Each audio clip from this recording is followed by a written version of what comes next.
Hello everyone. आज की video में हम लोग जो है लाभ और हानि जो चैप्टर है आपका उसके सारे सूत्र को इस वीडियो में जानेंगे। तो यहाँ पे देखिए सभी सूत्र यहाँ पे लिखा हुआ है, एक एक सूत्र को मैं आपको समझाते जाऊँगा। बस आपको जो है टोटल 10 सूत्र जो है आपको याद रखना है लाभ और हानि के।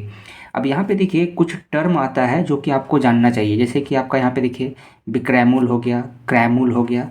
तो सबसे पहले हम लोग जो है ये सभी जो न्यू टर्म है, नए जो शब्द हैं, इसको हम लोग जान लेते हैं। ठीक है, कि क्रयमूल किसको बोलते हैं, विक्रयमूल किसको बोलते हैं, लाभ कब होता है, हानि कब होता है, और इसके बाद हम लोग जो है सारे फॉर्मूला को देखेंगे।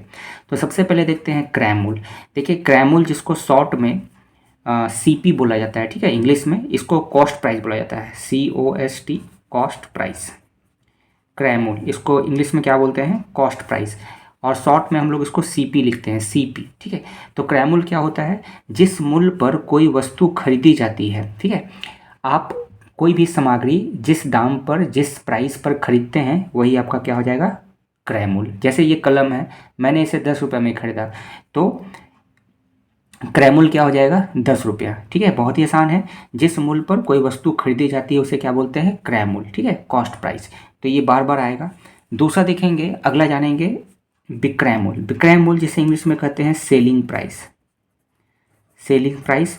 और शॉर्ट में इसको हम लोग SP बोलते हैं, इसको CP बोलते हैं, और इसको क्या बोलते हैं, SP। SP मतलब सेलिंग प्राइस। अब विक्रय मूल्य किसको बोलते हैं, जिस मूल्य पर कोई वस्तु बेची जाती है उसे क्या बोलते हैं, विक्रय मूल्य। जैसे मान लीजिए ये कलम है, इसको मैंने जो है 10 रुपये में लिया और 12 रुपये में बेच दिया, तो 10 रुपये में इसको खरीदते हैं इस कलम को, तो क्रय मूल्य तो 10 रुपये हो जाएगा। ठीक है, लेकिन बेचे कितना में है, 12 रुपये में, तो 12 रुपया क्या हो जाएगा, विक्रय मूल्य यानी कि सेलिंग प्राइस। ठीक है, तो क्रय मूल्य और विक्रय मूल्य आपको समझ में आ गया होगा। अब आगे देखते हैं, अगला जो है आपको जाना है लाभ। लाभ जिसे इंग्लिश में क्या कहते हैं, प्रॉफिट, प्रॉफिट। तो लाभ देखिए क्या है, यदि किसी वस्तु का विक्रय मूल्य उसके क्रय मूल्य से अधिक होता है। देखिए लाभ कब होता है, जब हम लोग कोई वस्तु खरीद रहे हैं और उसका जो विक्रय मूल्य है, ठीक है, क्रय मूल्य से क्या है, ज़्यादा है, तो आपका क्या हो जाएगा, लाभ हो जाएगा। दूसरा है हानि, जिसे इंग्लिश में क्या बोलते हैं, लॉस। लॉस कब होगा, यदि किसी वस्तु का क्रय मूल्य, ठीक है, उसके विक्रय मूल्य से क्या है, अधिक होता है, तो आपको क्या हो जाएगा, हानि हो जाएगा। तो ये जो चार जो यहाँ पर नए नए शब्द आए हैं, क्रय मूल्य, विक्रय मूल्य, लाभ और हानि, आपको जोड़ समझना चाहिए। अब चलिए हम लोग सारे सूत्र को देखते हैं। तो लाभ और हानि से जितने भी इम्पोर्टेंट सूत्र हैं सभी उसको हम लोग देखते हैं। सबसे पहला जो आपको सूत्र याद रखना है वो है, देखिए जब लाभ निकालने के लिए देगा तो लाभ कैसे निकालेंगे, विक्रय मूल्य में से क्रय मूल्य को घटा करके। तो बस आपको याद रखना है कि लाभ बराबर क्या होता है, विक्रय मूल्य माइनस क्रय मूल्य। विक्रय मूल्य अभी आपको मैंने आपको बता दिया है कि विक्रय मूल्य किसे कहते हैं और क्रय मूल्य किसे कहते हैं। तो लाभ कैसे निकालना है, विक्रय मूल्य में से क्रय मूल्य को घटा करके। दूसरा देखते हैं अगला फॉर्मूला। अगर आपको हानि निकालना रहेगा, हानि, तो फॉर्मूला क्या होगा, क्रय मूल्य माइनस विक्रय मूल्य। क्रय मूल्य में से आपको विक्रय मूल्य क्या करना है, घटा देना है, तो आपको हानि निकल जाएगा। अगला देखते हैं, नेक्स्ट जो फॉर्मूला है वो है आपका, यदि आपको विक्रय मूल्य निकालना है, विक्रय मूल्य यानी कि सेलिंग प्राइस। तो देखिए जब आपको क्रय मूल्य और लाभ दिया रहेगा, क्रय मूल्य और लाभ दिया रहेगा, तो विक्रय मूल्य कैसे निकालेंगे, क्रय मूल्य में से लाभ को जोड़ देंगे। क्रय मूल्य में से लाभ को जोड़ेंगे तो क्या हो जाएगा आपका, विक्रय मूल्य। तो पहला हम लोग लाभ जान गए, हानि जान गए, और विक्रय मूल्य कैसे निकालेंगे, क्रय मूल्य में से लाभ जोड़ेंगे। अब देखिए, लेकिन यदि क्रय मूल्य और हानि दिया हुआ है तब हम लोग विक्रय मूल्य कैसे निकालेंगे। तो देखिए विक्रय मूल्य का दो फॉर्मूला रखना है। एक तो होगा विक्रय मूल्य निकालने का फॉर्मूला क्या होगा, जब क्रय मूल्य और लाभ दिया रहेगा, ठीक है, तो क्रय मूल्य में से लाभ को जोड़ेंगे तो विक्रय मूल्य निकल जाएगा। लेकिन यदि क्रय मूल्य और हानि दिया रहेगा तो विक्रय मूल्य निकालने का फॉर्मूला क्या हो जाएगा, क्रय मूल्य में से हानि को घटा देंगे, घटा देंगे तो आपका विक्रय मूल्य निकल जाएगा। अगला फॉर्मूला देखते हैं। अगला फॉर्मूला है, अगर विक्रय मूल्य आपका दिया हुआ है और लाभ दिया हुआ है और क्रय मूल्य निकालना है, तो क्रय मूल्य निकालने के लिए क्या करेंगे, विक्रय मूल्य में से लाभ को घटा देंगे। ठीक है, नेक्स्ट फॉर्मूला देखते हैं अगला। फिर अगर क्रय मूल्य निकालना है लेकिन अगर विक्रय मूल्य और हानि दिया है, तब क्या करना है, क्रय मूल्य निकालने के लिए विक्रय मूल्य में से हानि को क्या करना है, जोड़ देना है। तो यहाँ से फॉर्मूला क्या बन रहा है, क्रय मूल्य बराबर क्या होता है, विक्रय मूल्य प्लस हानि, जब आपका विक्रय मूल्य और हानि दिया रहेगा। और यदि विक्रय मूल्य और लाभ दिया रहेगा तो क्रय मूल्य निकालने का फॉर्मूला क्या बनेगा, विक्रय मूल्य माइनस लाभ। ठीक है, तो आई होप कि आपको सारे फॉर्मूला जो है समझ में आ रहा होगा। अब आगे का जो फॉर्मूला जो है हम लोग नेक्स्ट पेज में देखेंगे। तो नेक्स्ट पेज में चले उससे पहले मैं आपको बोलूँगा कि यदि आप हमारे चैनल पर नया है तो चैनल को जरूर जो है सब्सक्राइब कर लीजिएगा। चैनल को जरूर सब्सक्राइब कीजिए और वीडियो अच्छी लग रही है तो लाइक करेंगे और शेयर कीजिएगा और कमेंट करके बताइएगा वीडियो कैसा लगा। तो चैनल को जरूर सब्सक्राइब कीजिएगा ताकि हर वीडियो की नोटिफिकेशन आपको सबसे पहले मिल जाए, और वीडियो लाइक कीजिए, शेयर कीजिए, कमेंट कीजिए ताकि हमारा हौसला बढ़ते रहे। और इसी प्रकार से जो है आपको मैथ से रिलेटेड जितने भी इंपॉर्टेंट टॉपिक है उससे वीडियो आपको रेगुलर बेसिस पर देता रहूँ। तो चलिए नेक्स्ट पेज में चलते हैं और आगे का फॉर्मूला जानते हैं। तो अब आ चुके हैं हम लोग अगले पेज में, नेक्स्ट पेज में, और आप देखेंगे हम लोग करने वाले हैं फॉर्मूला नंबर 7। अभी हम लोगों ने देखा था लाभ कैसे निकालेंगे, हानि कैसे निकालेंगे, इसका फॉर्मूला। अब देखिए, अगर आपको लाभ प्रतिशत निकालना है, ध्यान रहे कि लाभ अलग होता है, लाभ प्रतिशत अलग होता है। जैसे स्कूल में मार्क्स मिलता है ना, 500 में 300 नंबर, ठीक है, तो नंबर अलग होता है और एक परसेंटेज भी होता है कि बताइए कि कितना % नंबर आया है। तो उसी तरह से लाभ और लाभ प्रतिशत बिल्कुल अलग है।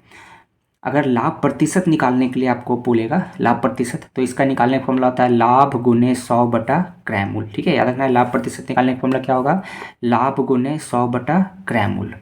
अगला है हानि प्रतिशत निकालना अगर रहेगा, हानि प्रतिशत निकालना रहेगा तो इसका फॉर्मूला हो जाएगा हानि गुने 100 बटा क्रयमूल, ठीक है। देखिए ये दोनों फॉर्मूला लगभग सेम है। यहाँ पे लाभ निकालना था तो लाभ गुने 100 बटा क्रयमूल करेंगे, और हानि निकालना रहेगा तो ये लाभ के जगह बस हटा करके क्या लिख देना है, हानि। तो हानि गुने 100 बटा क्या आ जाएगा, क्रयमूल। और एक बात हमेशा ध्यान रखना है कि लाभ प्रतिशत और हानि प्रतिशत हमेशा क्रयमूल पर निकलता है, नीचे हमेशा क्रयमूल ही रहेगा, कभी भी क्रयमूल नहीं आएगा। आगे देखते हैं 9 नंबर फॉर्मूला। अगला है,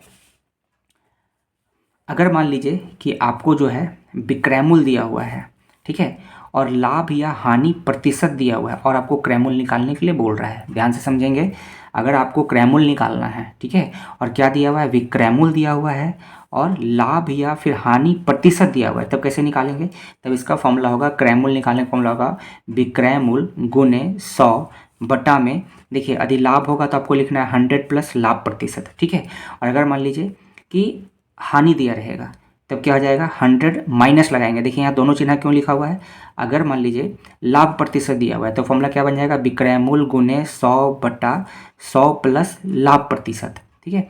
लेकिन वही अगर मान लीजिए कि हानि प्रतिशत दिया हुआ है तब क्या फॉर्मूला बन जाएगा, विक्रयमूल गुने 100 बटा 100 बटा में 100 माइनस हानि प्रतिशत।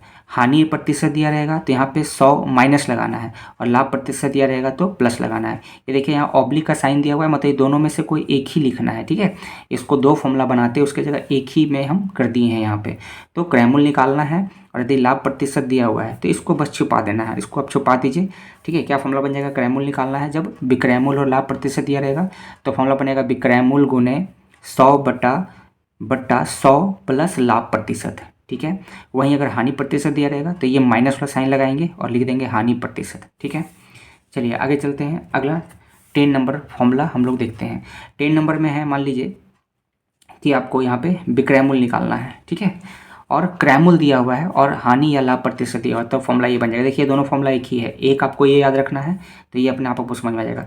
विक्रयमूल निकालना रहेगा तो फॉर्मूला क्या बनेगा, क्रयमूल गुने 100, ठीक है। अब मान लीजिए कि यहाँ पे ये दोनों में से एक ही लिखना है, अगर लाभ हो रहा है तो प्लस लिखेंगे लाभ प्रतिशत बटा 100, और अगर हानि होगा तो माइनस लिखेंगे हानि प्रतिशत बटा 100। तो इस प्रकार से आपको जो है फॉर्मूला को यूज करना है और याद रखना है। अब यहाँ पर देखेंगे कुछ दो इंपॉर्टेंट पॉइंट्स, इसको ध्यान रखना है ताकि आप जब लाभ और हानि का क्वेश्चन बनाएं तो आपको दिक्कत ना हो। वस्तु का क्रय मूल तथा विक्रय मूल बराबर हो जाने पर ना तो लाभ होता है ना ही हानि।